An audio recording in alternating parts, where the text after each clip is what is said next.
Dès la mi-février, le pinson mâle commence à chanter. Son chant se compose de 3 parties, très caractéristiques.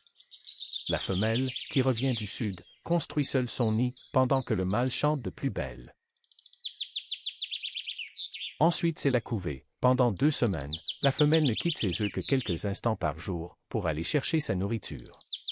Elle est affamée, bien sûr, mais le mâle n'a pas le temps de la nourrir, il chante 400 fois par heure. Gai comme un pinson, dit-on. Le pinson est très répandu dans toute l'Europe.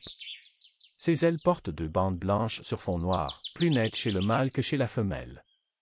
La femelle construit dans des fourches d'arbres un nid en forme de bol, avec de petites racines, des toiles d'araignée et de la mousse arrachée à l'arbre même où il se trouve, ce qui le camoufle parfaitement.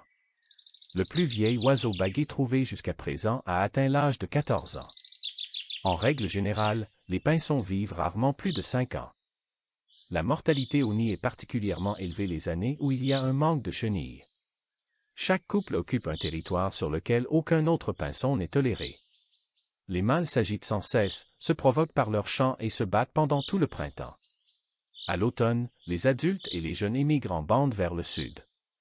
Le pinson des arbres reste en Europe l'hiver, mais une espèce voisine, le pinson du Nord, traverse la Méditerranée pour gagner le nord de l'Afrique. Le vol du pinson des arbres est onduleux, et une série de petits battements alternent la fermeture des ailes. Les individus nordiques, lors de la migration, peuvent voler sur de très longues distances sans s'arrêter, car même fatigués ils continuent à voler, se laissant porter par le vent. Le pinson était autrefois populaire comme oiseau chanteur en cage et un grand nombre d'oiseaux sauvages étaient piégés et vendus. Aujourd'hui, la capture de ces oiseaux est interdite, même sévèrement punie dans la plupart des pays occidentaux depuis les années 80.